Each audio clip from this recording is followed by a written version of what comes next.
Amis Porschistes, bonjour et bienvenue dans une nouvelle vidéo, un épisode mécanique. On va préparer une supercar. Comme vous avez pu le voir dans le titre, on va monter un échappement sur une 992 GT3. C'est juste une voiture de fou furieux. Mais je profitais avant que cette vidéo commence pour vous faire un rapide tour du parking parce qu'en ce moment, j'ai des véhicules, comme dirait GMK, qui sont vraiment très aberrants. J'ai cette magnifique Audi R8 V10. Elle est juste dingue. La vitre est teintée, la configuration est vraiment là pour le coup très aberrante, très à la JMK, hein, full black. Avec la vitre teintée, du coup tu peux voir quand tu es de l'extérieur le V10 FSI. Elle a tout un pack avec des ailettes en carbone, c'est vraiment très beau. Et regarde d'ailleurs les freins céramiques qui viennent prendre toute la jante. Les ailettes carbone, c'est nous qui les avions montées. J'aurais dû faire peut-être une petite vidéo dessus. Juste ici, on a une sublime 996 GT3. Ça, j'adore, c'est l'une de mes Porsche préférées. Regarde avec ses jantes. À l'intérieur, elle a le beau pack Club Sport avec les baquets et l'arceau. J'adore cette voiture. Et ça, c'est un vrai collector avec le moteur Mezger qui est juste incassable. Ça, pour le coup, vous pouvez la tordre dans tous les sens. C'est ultra fiable. On a une magnifique 964 Carrera 4, très collector, surtout dans cette config. Une autre 964, magnifique. Elle a ses jantes les plus belles que tu puisses avoir sur un Youngtimer comme ça. La fleur de carrosserie là pour l'aile arrière avec la jante, magnifique. Le sujet du jour, il est juste ici. J'ai la clé avec moi, avec le porte-clés bien doré. 992 GT3. Je vais déjà vous montrer le son d'origine. Alors, faut savoir que sur ces générations, depuis la 91 phase 2, ils ont fait apparaître les FAP, les filtres à particules, qui viennent du coup étouffer les sonorités. Et nous, on va pas la défaper. Par contre, on va mettre une ligne en titane. Et par rapport à l'origine, vous allez voir, la sonorité va être juste dingue. Mais avant de vous la présenter, je vais quand même vous montrer l'échappement que j'ai déballé dans l'atelier parce que c'est juste magnifique à voir. JCR Pure Exhaust System, ligne en titane. Comme tu peux le voir, regarde avec toutes les formes. Moi, je trouve personnellement que c'est une pièce incroyable à regarder avec à l'intérieur tout ce qui va nous servir. Allez, wow, c'est vachement bas.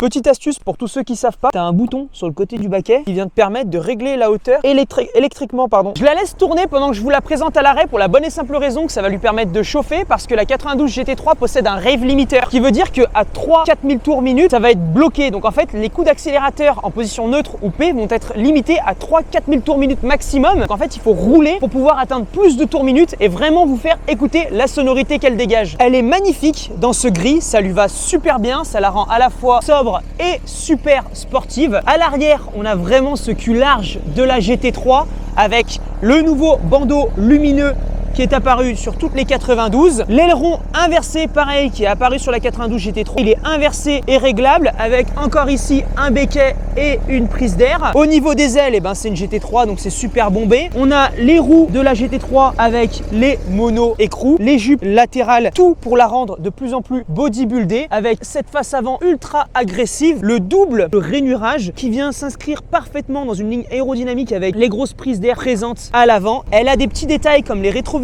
en carbone. Il me semble qu'en option aussi, vous pouviez avoir le toit carbone à l'intérieur. Baguette de porte GT3 en carbone. Les sièges baquets de la 918 qui ont été repris. À l'arrière, l'arceau de la GT3, du carbone de partout autour de la console centrale, juste ici autour des inserts. Et d'ailleurs, je préfère les inserts de la 92 par rapport à la 91. Ils sont plus gros, plus visibles. Les monogrammes Porsche inscrits sur la coudoir en Alcantara avec les surpiqûres blanches en couleur contrastante comme sur le siège 918. Et nous, ce qui nous intéresse, c'est le son d'origine de cette voiture. Et pour ça, on va se mettre en mode sport et on va la tester. Ouf, j'avais oublié que ça marchait quand même. C'est déjà très rauque et très métallique d'origine le son d'une GT3. Ligne en titane, vous allez voir, ça va être encore autre chose.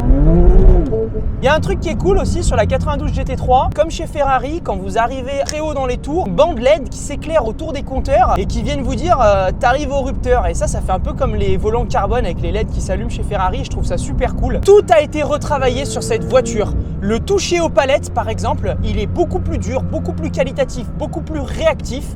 La direction est beaucoup plus précise. Sincèrement, elle est bluffante.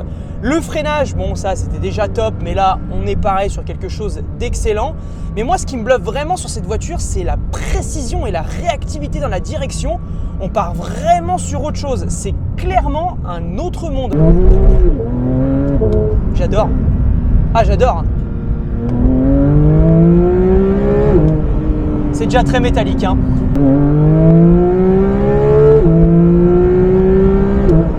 génial. On vient de mettre la voiture sur le pont, elle est levée. On va commencer par enlever le diffuseur, toute la tôle de soubassement. Pour faire tomber le diffuseur, on enlève les vis que vous pouvez voir juste ici. Il y en avait une là, et il y en a également 3 autres encore, une là et une là. Maintenant que c'est dévissé, on peut voir la tôle de soubassement et c'est marrant parce qu'en fait sur la 92 GT3, la tôle de soubassement de dessous qui est là en fait est directement imprégnée dans le diffuseur. Du coup, vous avez le diffuseur et là, ça vous donne accès à absolument tout pour pouvoir travailler sur la voiture. Et ce qui est bien, c'est qu'en fait, on n'a même plus besoin de démonter le pare-choc pour pouvoir faire un échappement, contrairement aux générations d'avant. Sur la 92, la particularité, c'est que les valves, elles sont électriques. Du coup, vous voyez là, on vient déconnecter en fait comme ça la valve. Et surtout, on n'oublie pas de déconnecter la deuxième parce qu'il y a les deux côtés, donc la deuxième qui venait se positionner pareil comme ça. Après, on vient dévisser les petits tuyaux de FAP, donc qui sont juste là, comme vous pouvez le voir. En fait, ils sont pris sur l'échappement, donc c'est important de bien penser à les déconnecter parce que quand vous allez tomber l'échappement, sinon ça va tout tirer. Et là, tu vois, c'est assez pénible du coup à la clé, donc au final, c'est un peu comme les vidéos où tu te dis viens m'aider pendant 10 secondes et en fait tu mets 1 heure avant de pouvoir caler ta clé comme ça et de mettre un coup qui va te permettre de tourner petit à petit. Et c'est pour ça que même si c'est des super caisses, t'entends toujours des mécanos dire putain de bagnole de merde parce qu'en fait ils en ont marre et qu'ils se font chier à bricoler. Là, ça y est, c'est enfin desserré comme tu peux le voir et maintenant on desserre les colliers de serrage pour l'échappement, comme ça on va pouvoir le tomber. Les colliers, c'est vraiment le dernier élément de serrage de l'échappement. T'en as un de ce côté et un juste ici et enfin après ces sangles en fait entre guillemets, hein, même si c'est des embouts métalliques, les sortes de sangles là dont je vous parle, vous avez juste en fait à les décaler, elles étaient là, on les a décalées sur le côté comme ça parce qu'en fait comme elles sont fixées sur les côtés, vous allez quand même pouvoir faire tomber l'échappement et elles resteront en place. Pour plus de confort, on va enlever les sorties pour que ce soit plus simple de travailler, puis de manière ça nous permettra de remettre les énormes sorties qui vont venir après et comme ça on pourra les caler parfaitement pour qu'esthétiquement ce soit parfait. Ici rien de plus simple, 3 vis à dévisser, il y en a une là, une ici et une juste là. Désormais l'échappement vient tout seul, comme on vous l'a dit, il n'y a plus qu'à le faire descendre et on va pouvoir replacer le nouveau. Et d'ailleurs là tu peux vraiment te rendre compte de la différence entre l'échappement sport d'origine et l'échappement JCR qui est du coup beaucoup plus petit et qui sera par conséquent même encore beaucoup plus simple à venir mettre en place. Et ce qui est paradoxal, c'est quand tu sais que cet échappement-là est énorme par rapport à l'autre, mais que c'est celui-là qui a les doubles sorties qui sont gigantesques. C'est magnifique à voir parce que comme la voiture est neuve, tu as tout qui est impeccable au niveau des pare-chaleur. Et là, tu as les fameux filtres à particules qui est ce qui étouffe la sonorité des voitures aujourd'hui. Alors, si on voulait, on pourrait défaper. Là, le client veut laisser les filtres à particules, mais j'ose même pas imaginer si tu défapes la voiture avec la ligne JCR, ça doit te faire un bazar pas possible. Comme le modèle est équipé avec les valves d'échappement donc électroniques, on va venir récupérer les valves de l'échappement d'origine qui sont ici pour venir les poser là sur l'échappement JCR. Alors bien sûr, vous enlèverez cette partie en bois qui est là pour protéger. La valve sur ce modèle, vous voyez, c'est juste un petit moteur électrique comme ça. Regardez les nouvelles sorties. Alors sur la vidéo, on se rend pas compte, en fait, elles sont plus larges, mais par contre, elles sont plus longues. Vous voyez, elles sont plus hautes. On a coupé les riselants pour pouvoir débloquer le ressort. Le ressort vient tout seul et après, on va pouvoir le mettre en place. Le ressort se positionne dans un certain sens et en fait il vient se clipser à l'intérieur. Vous avez toutes les encoches métalliques. Maintenant je peux mettre la valve électrique par dessus, je la positionne, donc le ressort ça rentre parfaitement avec la connexion de la valve et ensuite on n'a plus qu'à revisser les 3 vis. On resserre les 3 embouts, tac, tac, toujours bien serré, pas au couple mais presque, les 3 vis, hop, et les valves sont en place. L'échappement, il est en 3 parties. La deuxième partie, c'est ça, ce qui ressemble à une espèce de gros haut-parleur de l'époque où tu avais les vinyles qui tournent. Soit disant passant, c'est une pièce extrêmement légère et en fait, on va venir la mettre en place sur l'échappement sans serrer parce que du coup, l'échappement sera déjà préassemblé pour venir d'un seul bloc se remettre. Parce que si on intègre avant une ou l'autre partie sans préassembler l'échappement, on ne pourrait plus rentrer une des parties. On serait bloqué tout simplement. Pour rentrer, rien de plus simple en fait, hein, ça vient tout seul. Vous venez l'emboîter à l'intérieur comme ça et c'est déjà préplacé. La troisième partie d'échappement, c'est les sorties, mais ça par contre, c'est la seule où on pourra la monter après pour bien justement venir la placer. Désormais, on peut mettre l'échappement en place et là, pour le coup, c'est ultra léger et en plus de ça, ça vient se placer parfaitement, ça prend encore moins de place. Pour la positionner, on vient serrer les colliers qui sont juste là. Donc là, il y en a 2 à mettre. Et d'ailleurs, c'est ce que je vous disais, ces colliers, ils nous ont été envoyés en plus avec l'échappement parce que ça a mis du temps à arriver.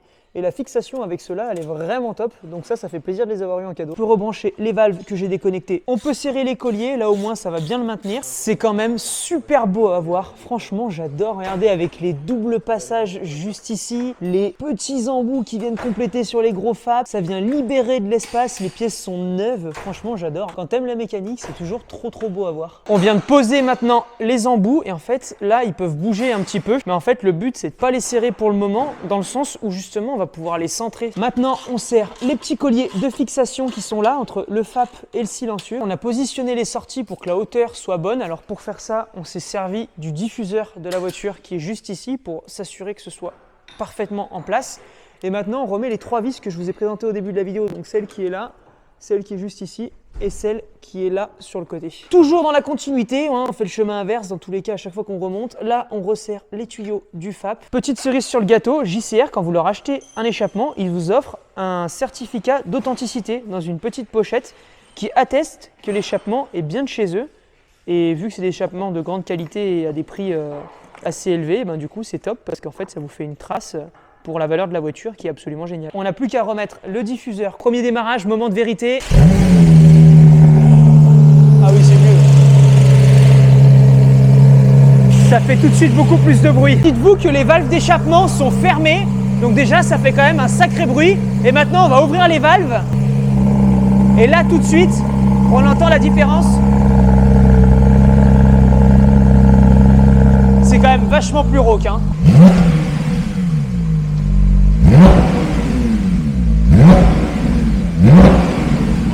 T'en penses quoi? Incroyable. Ça tabasse. Premier ressenti à chaud comme ça, déjà quand on met des coups juste avec le rave limiter, c'est déjà incroyable. Et là maintenant on va aller tester ça sur la route et ça va être complètement différent. Ça fait bourdonner les oreilles.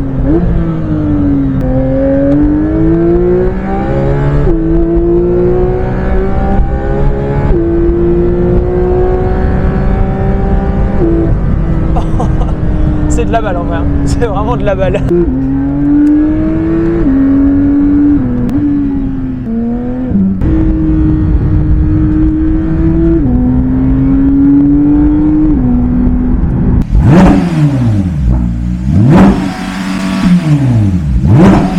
Et voilà amis Porschistes, cette vidéo, cet épisode 100% mécanique est terminé. Encore une fois, j'espère qu'il vous a plu. Faites-le nous savoir dans les commentaires. Ça fait super plaisir d'avoir fait une prépa comme ça sur cette voiture, sachant qu'on a également fait du PPF. On a changé les feux arrière parce que de base c'est un bandeau rouge et là on a mis un bandeau blanc. Alors tout ça je ne l'ai pas filmé, mais ça pourra faire l'objet d'une prochaine vidéo. Dites-le nous dans les commentaires si ça vous intéresse. Dans tous les cas, je vous dis à très vite pour la prochaine vidéo. Portez-vous bien. Ciao!